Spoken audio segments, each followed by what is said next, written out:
Hi, my name's Dee and welcome to Sunchild Tarot. And I want you to all welcome my very old friend, medium and reader extraordinaire, Claire Nicholls. Hi Claire, how are you doing?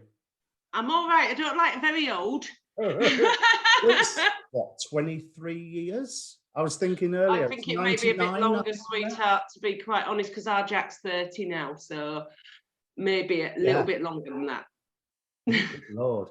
Right, so Claire and I used to do a tarot tour together years ago in York. Claire is quite famous around the York area. And of course, during lockdown, you've gone international now, haven't you? I have indeed. Readings from Australia and Bahamas and France the other day. That was a bit of a, that was an interesting language barrier, but we managed it, so it was cool. But yeah, seemed to have. Being dragged kicking and screaming into the technological age now, aren't you? I am an old-fashioned girl, you know that. Yes, so we used to run a tour around pubs and clubs and social clubs for a couple of years. We did it for, wasn't it? Yeah, I think probably a bit longer. Yeah. There's an immense amount of fun and a wonderful amount of experience. One thing was weird, before we even get on to all the, because I want to ask you all about your history so you can tell everybody your fantastic story. When we were both on the tour together, there were certain people that it was pretty obvious they were being directed to one or the other of us. Like I could receive a client and go and look at the cards and they go, no, they're pictures on a piece of card. That's it. And the same happened to you, didn't it? Yeah. Sometimes I just look at the cards and I just go, you need to go and see him. It was amazing how it worked, because also I don't know about you, but the people you sent to me, they were always really moving readings. Mostly the people you sent to me wanted to hear from somebody in the spirit world. That's what I was thinking, because I don't do that at all. Yeah, no, that's never been your thing, has it? No. And I believe at the time I was fighting against doing that myself, and you kept sort of whacking me around the head and saying, just get on with it. That's pretty much how it went. So you would just go, and I would look at you and get a spirit through and then hiss at you a little bit and then do the reading, It's quite invasive when you first start doing mediumship, I'm not saying anybody jumps in your body or anything like that, nothing like that, but you're brought up with the sort of idea, if you hear voices, that they put you into mental hospital. So it is actually quite disturbing, I think, initially, until you sort of make that transition and you kind of get there with it and you get comfortable with it. And me being a very, very stubborn Scorpion, I think that says it all, was sort of fighting against it. I know you were a really big help with me at that time. I wasn't the only one. I mean, you had help in managing to set up your rules and boundaries with whoever came along and wanted to pass a message through, didn't you? Yes, and I still have a lot of those rules and boundaries. Basically, if somebody doesn't want to hear off you, then I'm not transferring the message. And I know that sounds awful, because most people do want to hear from somebody. But there are occasions when people really don't. And so, that rule is still very much there. I don't mind if people if the spirits aren't too polite about it. I haven't got an issue with that. Some people are a bit gruff, and that's who they are, and that's fine. I don't have a problem with that. But I do have a problem waiting until the person's here. When I go to the loo in the morning, please don't come in with the message before they've arrived, because basically I just want a wee and a cup of coffee. So it's not what you want to tell a client or a querent, however you call them, really, is it? So when I was on the loo this morning, your husband popped in. No, it's not. And you know, of course, now, particularly now, I have boundaries in the house where they're not allowed at all. Not allowed in my bedroom at all. That is an absolute no-go. Bathroom is off limits, but for some reason they do sneak in there sometimes. Mirrors. Absolutely off limits. But this is my working room here. This is my dining room. This is my working room. And they're always, even if we're as a family eating dinner, I will always make them welcome here because this is my working room. So therefore, if we're using it for something else, that's our problem. Do you know, not. Out of interest, now that you mention that, when you're eating in there, do you dish them up a meal? Or put some food to one side for them? Because that's a tradition that I know a lot of cultures use. Yeah, no, not for me. I'm tight. No. I've got 5 kids, Dave. There's no food left. I've got 5 grown kids now. There's definitely and 9 grandkids. There's definitely no food left. You know, no. I have heard of this. I have heard of this, but no, I'm afraid no, it's not something I do. So now that Claire has been dragged into the technological age, you can receive readings from Zoom. That's what I was going to say. This morning, Claire now has Zoom. You already had Skype and the Facebook Messenger anyway, didn't you? So yeah, and WhatsApp. I use WhatsApp as well. So. Yeah, I never touch WhatsApp. I find it really annoying, but there's. It's not the best, but sometimes, especially with older people, sometimes that's all they've got. So, you know, you have to accommodate, don't you? So I will put Claire's contact details in the description down below. And obviously, if you don't have any joy that way, go to the Facebook page, link down below, obviously. And you can send me a message. I can always pass it on to Claire. But the reason I've got you on here, Claire, is I've got you on here to promote your book. Have you? Yeah. Have you now? I have indeed. Okay. By Let's the way, talk about the book. I think you should write one. I'm sure you do. I seem to. I've just been transferred back 20 years, Dave. Yeah. Yeah. Well, you should write one. I completely forgot about that one. Well, you can sit with a tape recorder. You know, just talking to your phone and you know, text to speech. No. Oh, no. You're going technical again on me. That's not going to happen. I will sort you out with an app that you can just talk to, and it will put it all into written words. You do realise you're talking to me. Now, you know me very, very well. And you know we start on one subject, go on to another, go back to that one.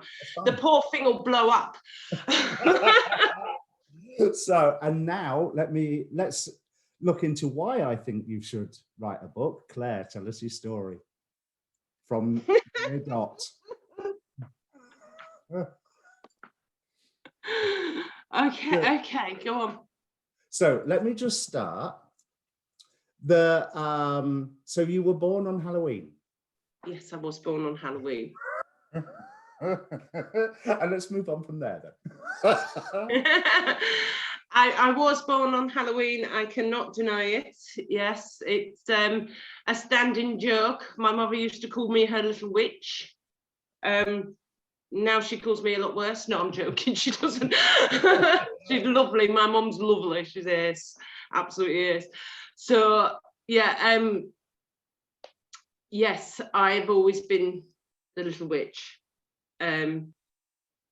Yes, Halloween. Well, you're the astrologer. No, I am not an astrologer yet. You will meet David soon. I'm going to arrange a Zoom. Okay, so you're studying astrology.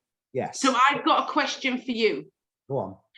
I was told by an astrologer. Now, I love astrology. I absolutely love it. It is one of my favorite sort of things of this area, you know. Yeah. It's brilliant. I did have a go at it and it made my head hurt because there's a lot of numbers involved and planets and stuff, and I'm just, you know, there's a reason spirits talk to me, it's because this is empty. So, you know, it's for me it was too hard, and I admire anybody who can do it, because I just, or will study it, because I just think it's amazing. But I was told by an astrologer that people who were born on the date I was born and the year I was born, they have an element of two things. Now, one is psychic ability, and the second is reaching fame. Okay. Right. No, I have no interest in even reaching fame, as you know. It's not really something that I've been putting myself forward for. But the psychicness has gone on for a lot of years. So, you know, I just wondered if that was, you know, is it only certain years on that day? Is it, you know?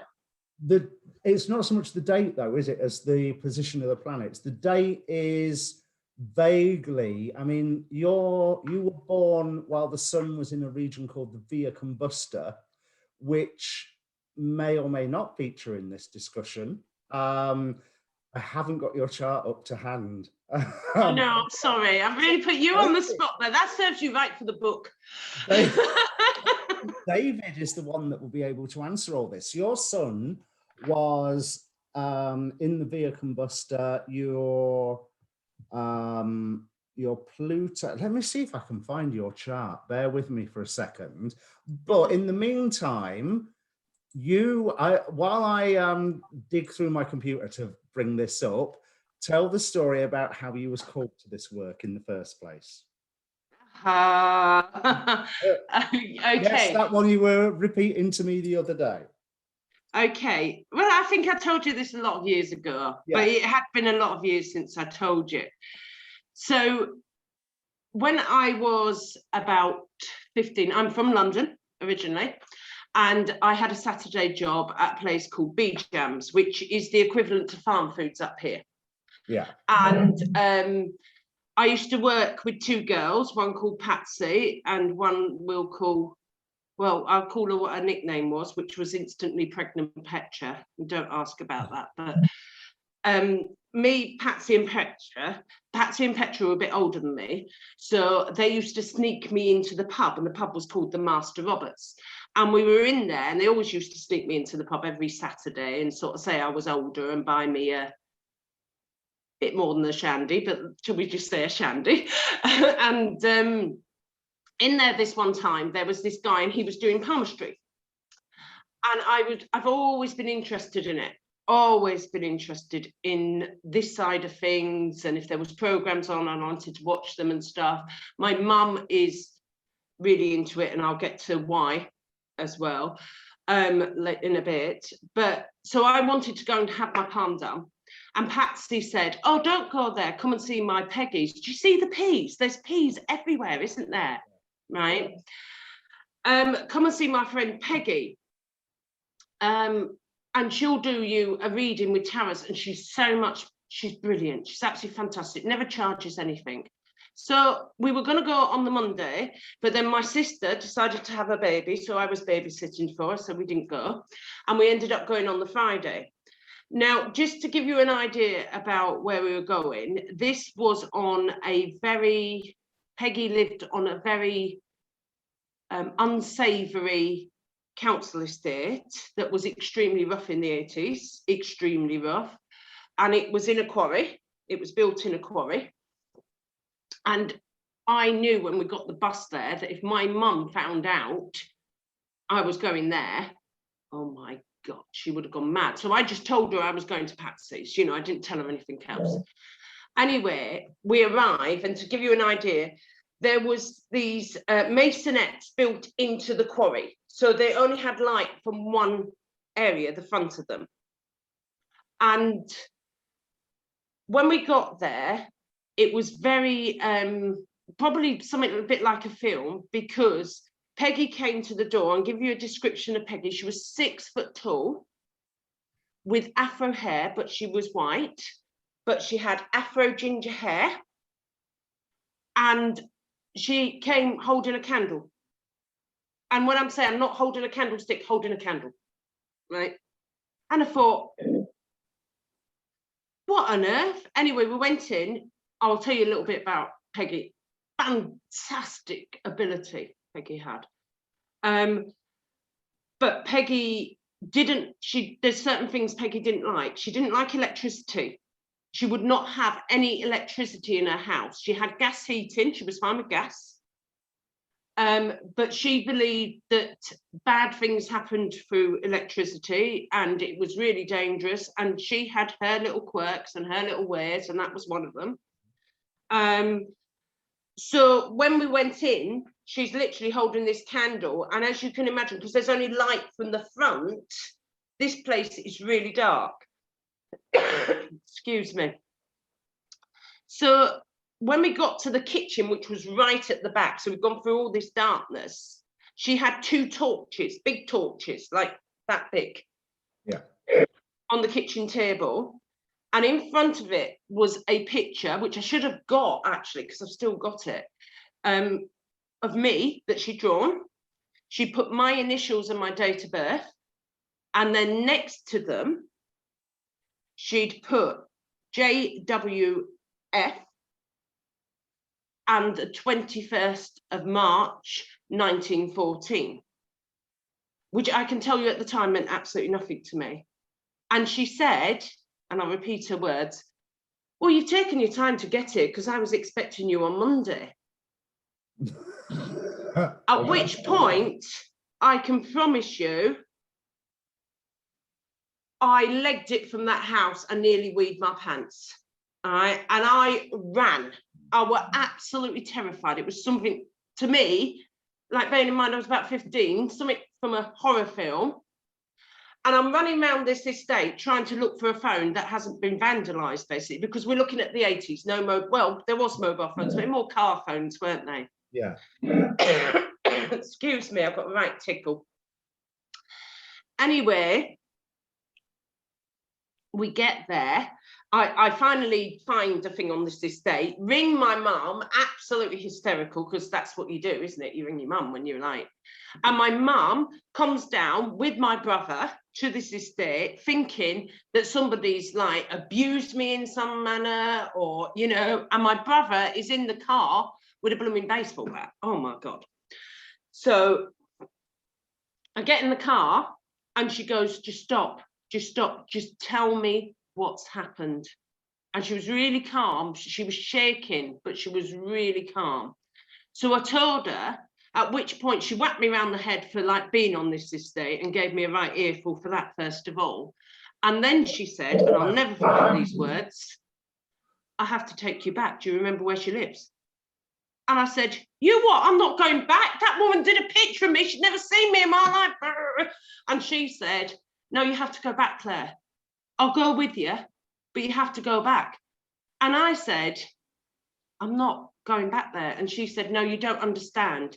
There's something I've never told you. So I said, well, what have you never told me? She said, well, your grandfather, who died when I was 3 years old, I only have one memory of him, lovely man, whose name was John Walter Fairbairn, who was born on the 21st of March, 1914.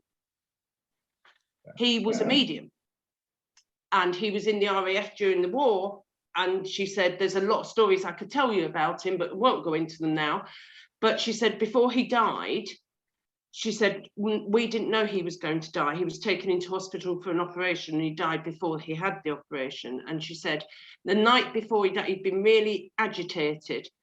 And then the night, she said, before he was due the operation, which was the night he died, he was just totally calm.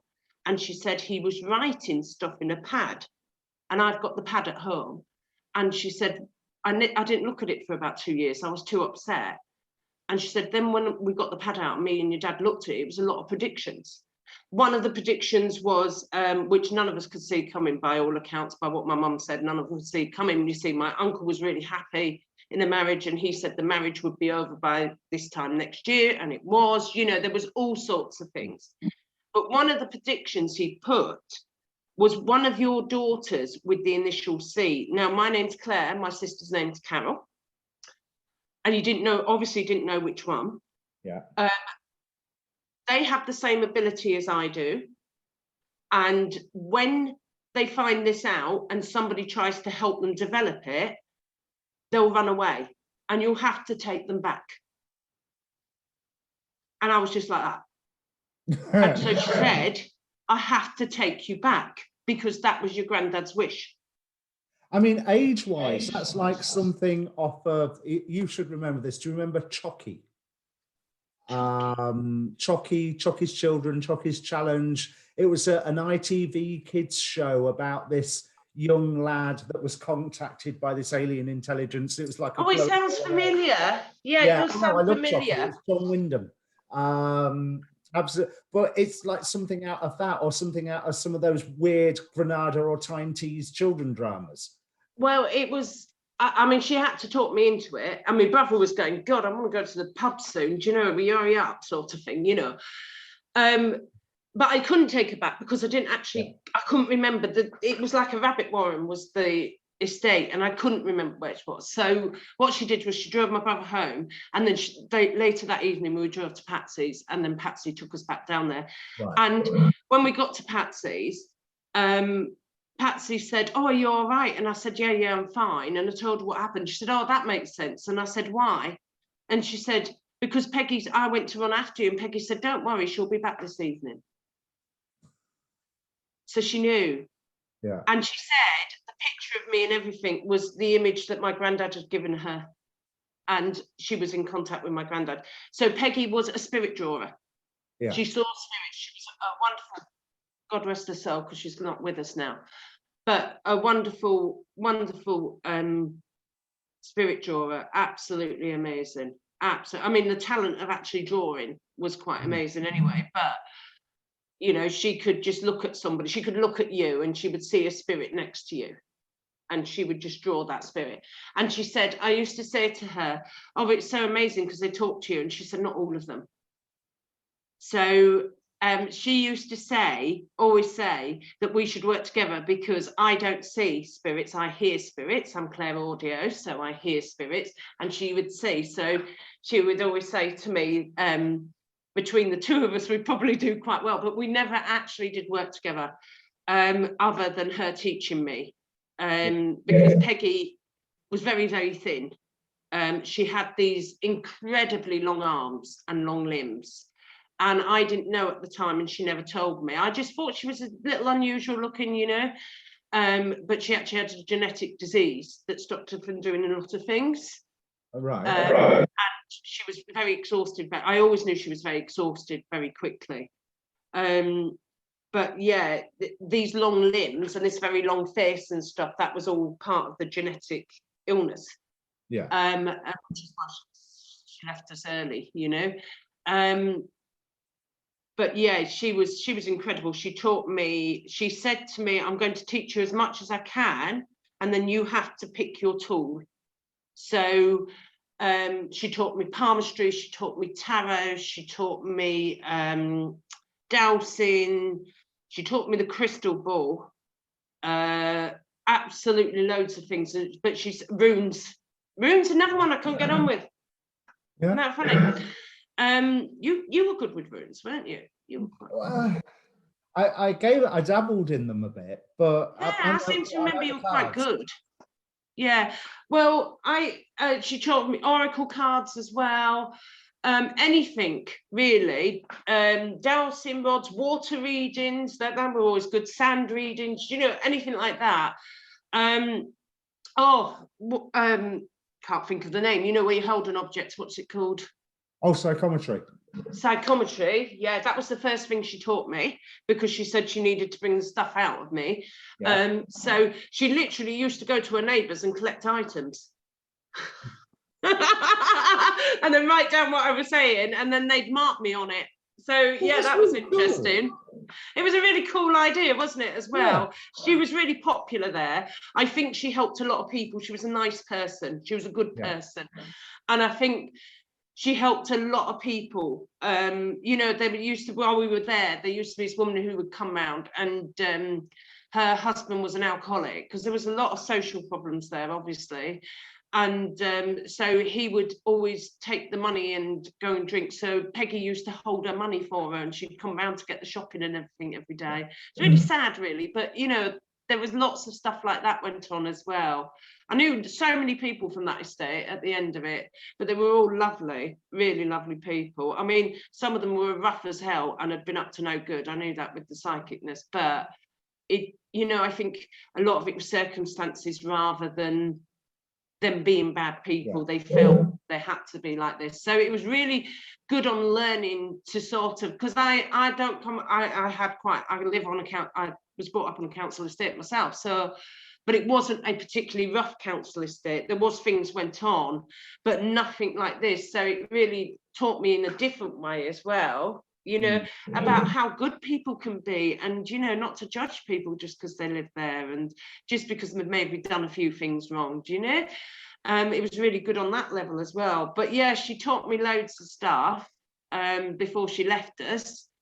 And in the last, I came up here, the last time that I saw her, she said to me, right, your teaching's complete, you have to choose what you like doing now. And then through one thing and another anyway, I left to come up here. We did keep in touch. And then one day I rang her and her husband just said she'd gone missing, which was really very, very odd. She'd gone to the shops for a packet of cigarettes and just never come back. And then she was found about 4 weeks later. She just literally went to sleep next to this tree and passed away. So, but he always said that he thought she knew, because he used to say to her, when the time comes, I'll be with you. And she says, when the time comes, I don't want that to be your last memory. So he always says that he thought she knew she was going. Yeah. So she just chose, because he said when she went to the shops for a packet of cigarettes, she gave him such a big hug when she left. Such a big hug. And she never did that. She just went, all right, ta-da, you know. Yeah. And he said to her, what's wrong with you? She said, I don't know, I just want to give you a big hug. And yeah, and she also called in on one of her neighbours, like, and told them something. I don't know what he told them, but this is what her husband told me, that she told them something that they needed to know. And then yeah, so I think he's probably right. I think she probably did know. But she lived, you know, I remember her telling me when she did tell me about her illness and stuff, that they told her that she wouldn't live past 12, and she was 36, so she'd done very well. So, and I think she made it to 40, so she did really well. And I said to her, how do you do that then? She said, I just want to be here. I just want to be here. I like it here. I want to be here, you know. So I think there's a lot of truth in that, you know. She wanted to be here, but that echoes something in me, because, you know, I mean, we lived through, remember how crazy the New Age and spiritualist and what have you communities were round about the turn of the century when we were hanging out. And all this, oh, we're moving into the 5th dimension, and oh, we're all going to ascend, and we're all going to, and we're supposed to be jumping off the karmic wheel. And but I mean, me, 28, nearly 29 degrees Pisces, this is supposed to be my life for jumping off the karmic wheel. I like it here. That's it. That's it. We came here for a reason. We might as well enjoy it while we're here. And I think for me, the lockdowns probably emphasised that more, how much I like my life, and how much I know I'm not going to get completely back to where it was, you know, but how much I want it back to where it was, because I really, really liked it. I know lots of people are saying, oh, I want to make this change. I have made some changes, because obviously I'm now reading for people over the net and stuff like that. So there has been some changes. But for me, I'm quite happy for it to go back to where it was, because I liked it. Well, you like people, though, don't you?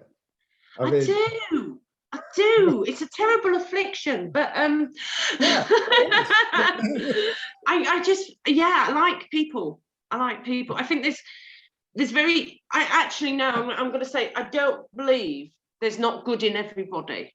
Do you know it? And I like to see that in people. I do know some people do things wrong, but I like to think there's good in everybody, you know, and I think there is.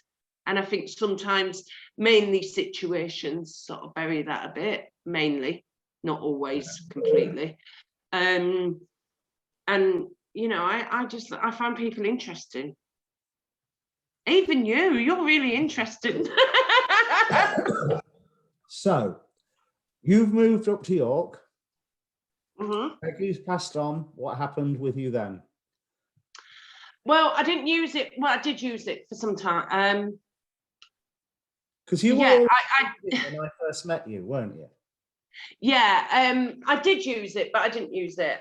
So life took over, had some children, things like that, and I used to do readings for cigarettes. I know, shameful, trying to give them up, but not quite there yet, but down very low. But yeah, so people used to come to the house and I used to do them a reading. They used to buy me a cigarette. And I had a job, which I really quite liked, and then I got made redundant. And when I got made redundant, basically I didn't know what to do. I couldn't get a job. It was a nightmare. I'd never not been able to get a job ever in my life. My children were quite small. We needed money, you know, so actually it was really, really important. And I just couldn't get a job anyway. And then they assigned me this guy, fabulous guy, Dave his name was. He was in a wheelchair, he worked in the job centre, absolutely ace guy. And he said to me, have you thought about being self-employed? And he knew I was going for the interviews and everything. He was absolutely, you know, he was even passing me interviews and I was going to them. And just like every door got shut. I got a job. Right, I arrived on the Monday, did a day's work. They made me redundant on the Tuesday. It was absolutely bizarre. And I was back with Dave, and he went, I just can't believe this has happened, Claire. So he said, will this be the mid-90s recession? Sorry, love? Would this be the mid-90s recession you're on about now then? Yeah. Maybe just before that, you know, just before going into that, really. More early 90s. Right. And he said to me, why don't you do something you like doing and make a business out of it and try and, because I can really help you with that. You know, that you can actually say with some money and we can do this and we can help you with the plan and we can actually give you a grant and stuff. I didn't get a grant because I didn't need one, but it was nice. So he said, what little talents do you do? What do you have? And I said, well, I read tarot cards and I'm a psychic. And he went, and I thought he's just going to go, she's a loony, do you know? And he just went, really? My wife loves that. And he started talking to me about it. I was so open-minded. He was absolutely great. And he said, well, have you done it for people? And I said, yeah, because I've actually got like 200 cigarettes in the cupboard because I haven't smoked them because like I do it so often. And he said, we've already got a client base. And I said, but cigarettes are £5 roughly. There might have been a bit more. I said, most of the psychics are charging £15-20 because that's what it was then when we were doing. It was £15, wasn't it? And he said, well, just change it. He said, I'm telling you, they won't mind paying. And I thought, they will. It's like 3 times as much. Anyway, he convinced me to start this business, helped me set it up and everything, got a bank account, the whole works. He was absolutely fantastic. Sent me on courses to learn how to do tax. It was amazing. And I set it up, and when people were ringing, I was saying, well, now running a business in it. And I was going, so it's £15. And they went, oh, about time. We've had it easy so long. You know, nobody minded. Everybody was, I mean, I had no cigarettes. I had to go to the shop and buy them. That was awkward. But, you know, I had money. So that was good. So all my client base, and it was all done through word of mouth, there wasn't anybody who got the hump over it and said, no, I'm not having it done or anything. They were all really pleased for me and really supportive. So that's really when the business started. Then you got me into doing the nights because, and the fairs that you used to do as well. That was, and then I went, hey. That was fun when we was doing the tour, because Yeah, it was really good fun. It was really good fun. I really enjoyed it. We used to walk home instead of get a taxi, so we could like have more time together, just having a natter and chilling out and stuff. That's what I remember, in the rain as well. And neither of us ever had a coat or an umbrella. You know, because my partner used to take us down there quite often, didn't he? But he had the kids, so obviously he couldn't like pick us up. And I know we used to walk home because we'd had such fun and such night, and yeah, the atmospheres were really great, and yeah, we had a wonderful time. And the fairs that you did were fantastic. That first fair, oh my god, my bum never missed the seat. I never lifted my bum off the seat. I remember being so busy and saying to this woman, and she said, oh, I thought I wasn't going to see you. And I said, I'm really sorry, but if you want to see me, you're going to have to wait 5 more minutes. And she said, why? I said, because I'm going to wet myself if I don't go to the loo. Do you know, I just remember like racing to the loo. And yeah, it was great. They were great as well. You really, really were exceptionally good with those. You were one of the star attractions there anyway, because people already knew who you were and were coming to see you. Well, I did do very well out of them. I did do very well. I was very lucky. I was very lucky. But you know, mediumship is a massive pull for people, because we all want to talk to somebody again when they've gone. All of us want to talk to somebody again when they're gone. So I think personally that didn't develop till later on. A couple of years after I started running the business. Initially it was a lot of future readings and tarot and palmistry has always been my thing, so a lot of palmistry, a lot of tarot originally, and I of course I've always had clairvoyance and a spirit guide. Come on. Yeah, I know why you're laughing. I know why you're laughing. Please don't be rude to him. I'm not going to be at all. This is his chance for some limelight as well. That'll cheer him up, won't it? Yeah. It's a good job he likes you.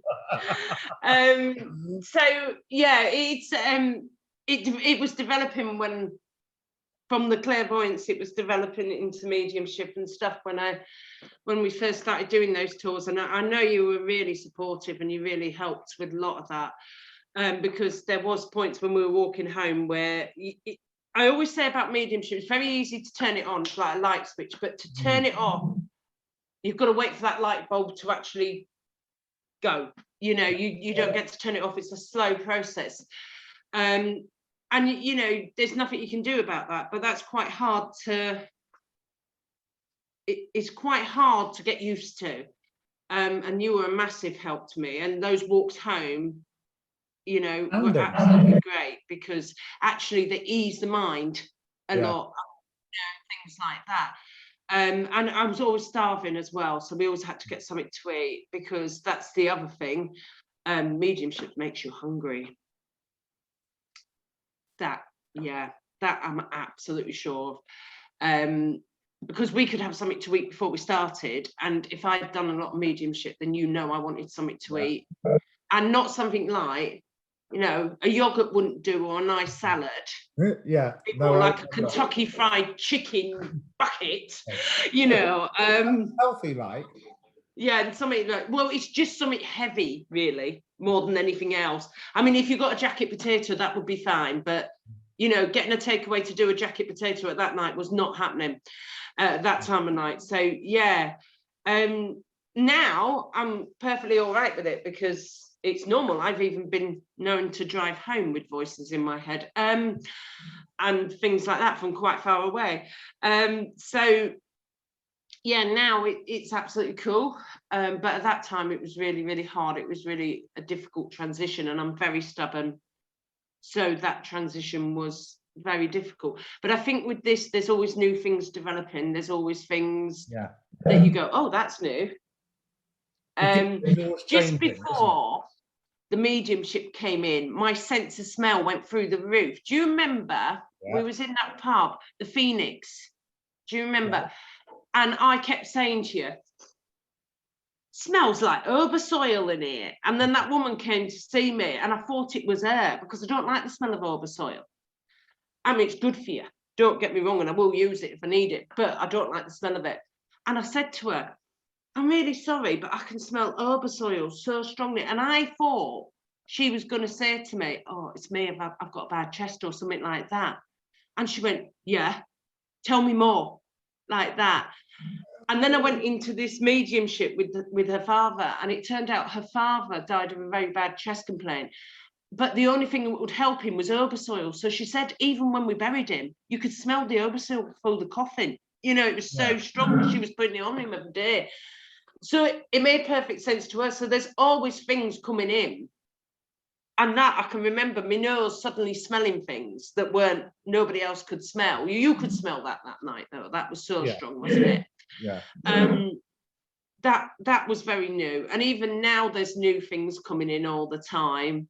You know, I've just got Harry, that's my spirit guide for people who don't know, telling me I'll be blaming well having a new spirit guide if I'm not careful. He's been threatening that for 20 years, hasn't he? Does he not want his 15 years of YouTube fame?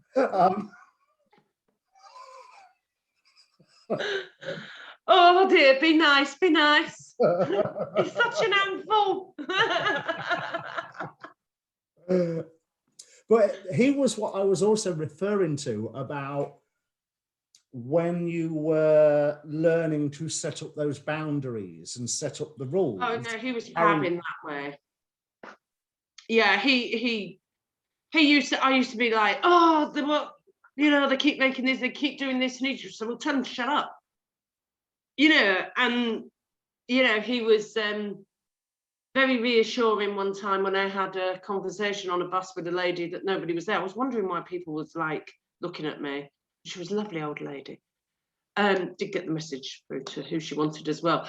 And yeah, he was very helpful in that way. He's a very interesting spirit guide. Yeah. Not your average. Well, tell the story about when you went to that mediumship working group. Oh no, because he was so naughty.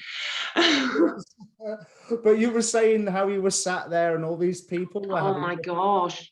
Well, I thought it would really help, because obviously when the mediumship started, Harry really came in just before that, and it was a long time for me to work out that he wasn't a spirit, he was a spirit guide. And I was sad. I thought I'd go to this group because this group, it was with the Spiritualist Church. So this group would sort of help me bring out and understand him and learn. And as we're going round, we did a bit of meditation, which does not suit me anyway. So that was quite difficult for me, because I kind of drift off into somebody else's mind instead of my own. So that definitely in a group is not good, but it's probably not that great on my own either. And they were all telling them, and they had things like monks, mine's a monk from this 12th century, and you know, he brewed wine or whatever, and then mine's an Indian warrior, and you know, and I'm there and I'm thinking, oh my God. And when they come to me, I just said mine's a grumpy old man from Birmingham who died of lung cancer, and they all just went. And I remember the woman saying to me, the woman who's holding group, and I was really cross with her about this, are you sure? She did, yeah. And it was really cross, because, you know, if you wanted to make something cool, surely you would have had a reincarnated Atlantean priest, or exactly. And Harry was very, very annoyed at that, and had a bit of an attitude problem and did a few naughty things, but and I really had to leave. I just made my excuses and told him to come along. But my spirit guide, I believe everybody has spirit guides. Excuse me. As you know, Dee, I kind of clump. I know I'd be unpopular for this, I know I will. But, you know, there's people who believe in angels, there's people who believe in animal guides, demons, you know, all sorts. And I'm cool with all of that. But I kind of put them all in a helpful situation, and I think spirit guide is a nice way to put all of them, do you know, because they're all there to help. And I'm not popular within our community for doing that. Most people don't believe that, and that's cool as well, because it's all our own beliefs. But I think everybody's got somebody, you know.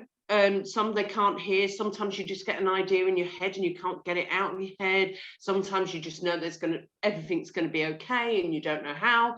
You know, and I think they do try and guide. Everybody's got one.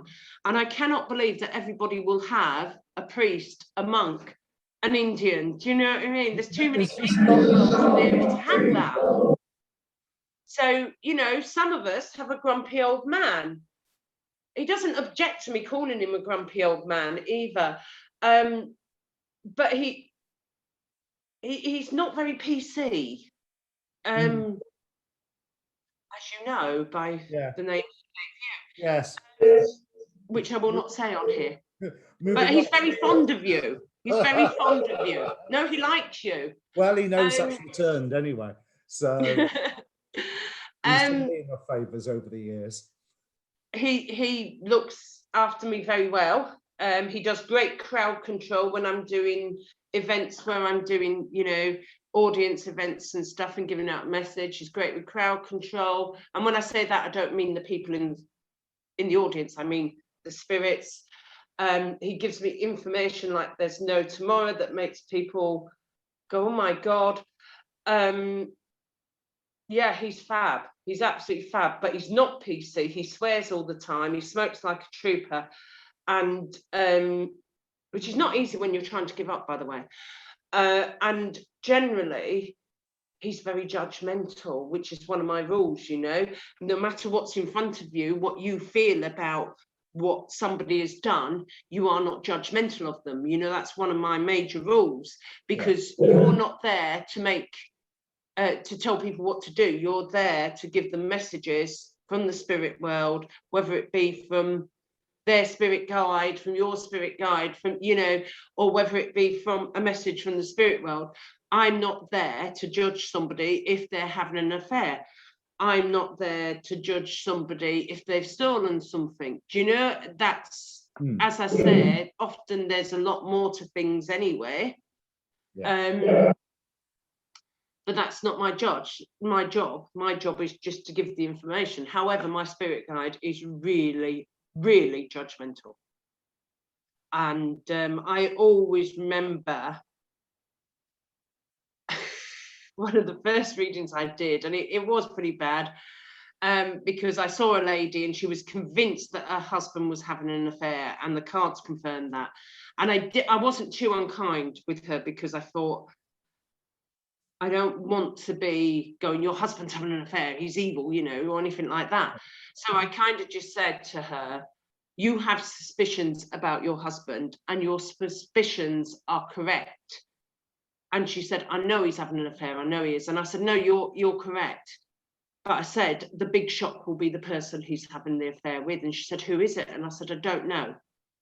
But I'm going to tell you, it's somebody you know. And if you bide your time and follow the leads, you'll find out. So that was absolutely fine. She was very grateful, because I think that's what she came for. So next, her sister came in. And I am only glad her sister came after her, because... Yeah, we'll see where this is going, can't we? Yeah, her sister was the one having the affair. And that was really clear from the cards. And what was really hard, I suppose, you know, we all want a bit of karma, don't we? You know, so we don't want, but she was going to leave with this lady's husband, with her brother-in-law, and they were going to live happily ever after, which was a bit of a stuck in my throat a bit, shall we say that? However, rules are rules. I'm not there to judge her. And if there's two people going away and being deliriously happy, well, there's not enough delirious happiness in the world. Well, That's a nice way of looking at it. However, my spirit guide must have called her everything from a pig to a cow, and I'm being very polite there, and was very rude when he was saying, well, you wondered who was from the previous reading. You know what he's like, too. You've had conversations with him. So, you know, lots of editing. There was lots of editing. Well, that's the thing. I mean, the ethics of what we do, you do it your way with the spirit story. I mean, I know that they put ideas into my head. I don't hear the voices. I never see the ones that speak to me, if you know what I mean. Yeah. Seeing dead people on the street, yeah, all the time. You know, you look twice and, oh, they're not there, are they? You know, is that fine? Being aware, it's more sensory for me, as in feelings on the skin, feelings of touch, senses of presence, that sort of thing, rather than the things that I tend to see tend to be of no importance. Yeah. But if anyone wants to get a message through to me and I don't hear messages for me, I, like you, the messages are always for somebody else. I'm going to tell you now. I'm going to tell you what Peggy first told me.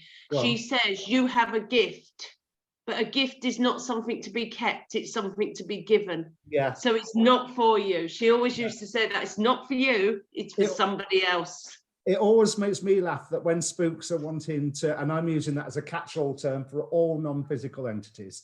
You know, so you throw in like the list you gave earlier, spirits, angels, demons, aliens, whatever. They always talk to people around me. And sometimes it's not always to people who are used to hearing spirits either. So that's fun. It tends to make them jump a bit. But there's a certain amount of ethics in what we do and how we present whatever it is that we're feeling, isn't it? There's definitely ethics in it. There's got to be. It's got to be. I always say people should go away feeling happier with hope. And there, you know, people come to see you when things are very bad. So not always. Some people just want to come and see you, you know. But quite often when people are in bad situations or they want answers from things, and I don't think you just have to blurt it out and be unkind. I think you can say it, just like I did with that lady. I didn't say to her, your husband's having an affair. I said, your suspicions about your husband are correct. And then she said, I knew he was having an affair. So then we can go into that a bit more. I always sort of, people used to say to me, I always used to say to you, sometimes you see an inheritance. Now, if you say to somebody, I can see an inheritance, they go, oh, a bit of money. Don't automatically go to the fact of what's going to happen for that bit of money to come in. Not that we see who ever, because we're not privileged to that. They don't allow that unless it is known. You know, there's lots of ways to put things. You don't have to be cruel. And my readings will always take you to a better place. So you'll be having a terrible time maybe now, and it might, sometimes I say this is going to take a long time, but they will take you to a happier place. They will take you to a place where things are better and there's something to look forward to, you know. So when I see readings where there's a lot of challenges, the way my mind takes it on board is, look at your opportunity to learn this and learn this and learn this, and you are so much going to kick ass by the time you're finished with this.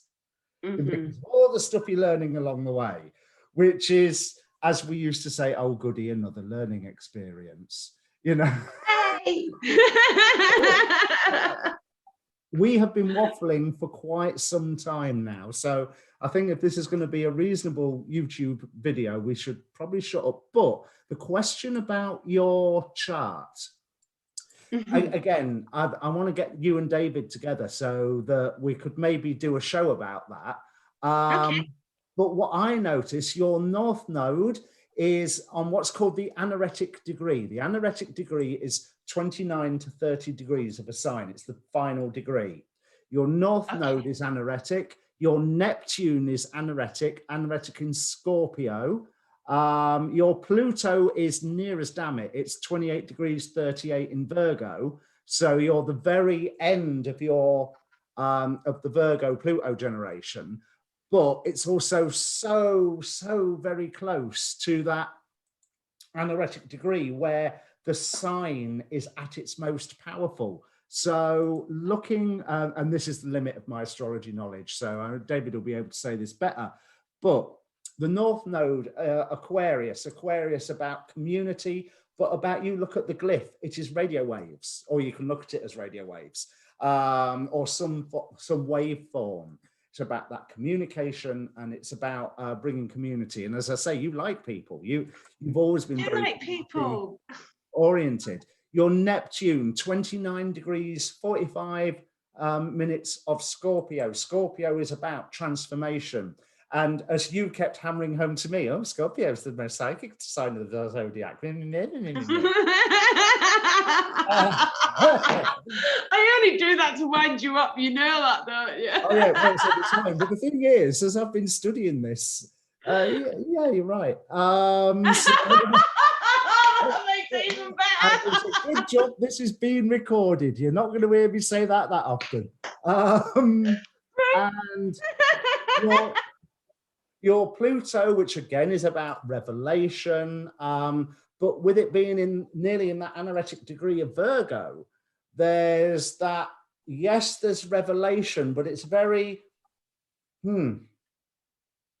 it's organized, it's understood, it's, I don't want to say segmented, but you know, like when you're training somebody for a task, you will split it up into all the baby steps. Oh yeah, it's like baby steps. You take the information and you're putting it into the baby steps. You're not quite putting it into separate boxes, but like the image of one of those pill trays for Monday, Tuesday, Wednesday, Thursday, Friday. Oh yeah. A little bit of information here, a little bit of information there, a little bit of information then. It's all in the right place and it's all put in order to put forward. Yeah, no, you do that. There's we get there eventually. I sometimes do Monday, Wednesday, Thursday, but you know. Right, so we need to stop talking now, but we'll do another one, please, definitely, because we've got so much more to talk about. I'd like to talk with you about ethics and stuff. Final note, Scorpio full moon was on your sun. Now, it knocked me for 6. I was really surprised because I thought I was going to get away with it for this full moon. It wasn't really aspecting anything for me. And I was plunged inside my head and deep in my feels, as you could say. And you mean you didn't turn into a werewolf? But it was right on your natal sun. I know. It did play a bit of havoc with me, that. I can go back to seeing people face to face, and you know I like people, so I was really looking forward to that, and then that happened and it kind of didn't mash it up, it just sort of ignited a lethargic sort of attitude towards it, which is really unusual because I like to work and I like people, so yeah. But that's gone, I'm glad to say. I've been ringing people today and yesterday and trying to sort that all out because I've got a list of a lot of people to see. So, but yeah, it did, yeah. And I got a bit headachy and I never have headaches, ever. Did you have any thoughts about, and this is me firing wildly in the wind, but any ways that your identity is being redefined now that you're coming out as Claire the York Psychic coming out of the lockdown? You're allowed to say no, you know. No, actually, no. I am very much the same miserable old bag I always been, really. No, I'm not. I'm actually feeling the last lockdown that we came out of, I really struggled with. You know, I'm seeing people and I felt like I was doing something wrong. I don't think I was, and we were extremely careful. We had a great system of social distancing, But I used to say to my friend Paula, she used to ring me, she used to say, how did readings go? And I go, they went great, but I feel like I've been naughty. I feel like a naughty school kid. I feel like I shouldn't be doing this. But this time, no, I don't feel like that at all. I feel absolutely confident. I'll keep the social distancing in until the summer, if everything goes to Boris's plan. And I'll keep with all the rules and everything, don't get me wrong. Because we had a big discussion, didn't we, about how I was actually going to do the readings and stuff. And I will keep all of that. But this time I feel like, yes, we're here. We can go back to normal at some point. I will always put hand gel on now. I will always have my customers put hand gel on now. Probably 3 years down the line, and I'll be saying, oh, flaming heck, I've got to go to the shop today, I've got to get some hand gel, you know. But there is things that obviously we need to keep in, and we need to be a bit careful.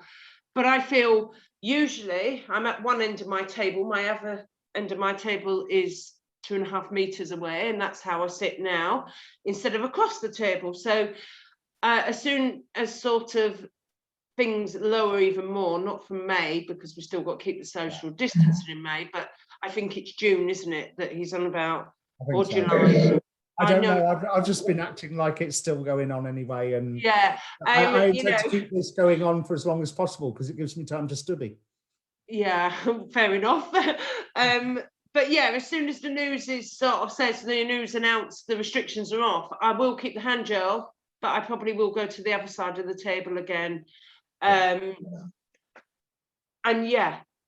this time I'm excited. I'm really excited to see people, and I feel look, COVID-19 is going to be haunting us all for a long time, if not in one country, in another. But you know, I'm excited this time. I'm excited, and I'm an old-fashioned girl, and I always work the same, as you know. My beliefs generally are the same. I mean, different things come in with beliefs and different things come in with my work, but you know, the way I do everything is much the same, and I cannot wait. And lots of my customers, I've got I've got like 7 pages of A4 to get through back and front, to get people booked in, and that's what I'm going to be doing all day tomorrow and all day the next day. And I'm just doing it, just in case any of my customers are watching, I am just doing it on first come, first served, and I am going to say that. So when I, you know, people who Facebook me and stuff, I will just say, you know, it is first come, first served, so please be aware that you might have to wait. So that is a perfect opportunity for us to draw it to a close. If you want to be added to Claire's 7 pages of A4 list, it is worth it. I will be putting the Claire's contact details in the description down below. Otherwise, you can always message me through the Facebook page for this channel, and I will pass the message along so you can get on the bottom of however many pages it will be then, because I know from experience, Claire is in demand, but I also can say from experience, having worked with her and having received readings from her, she deserves to be in demand. Oh. Absolutely. Her and Harry both. They are a superb team. So thank you very much. Obviously, hit that like button while you was here. Subscribe to the channel. There will be more interviews with the medium, and Claire's book should be hitting Amazon and the bookstores in about See you all later. Cheers. Bye, guys. Thank you, darling.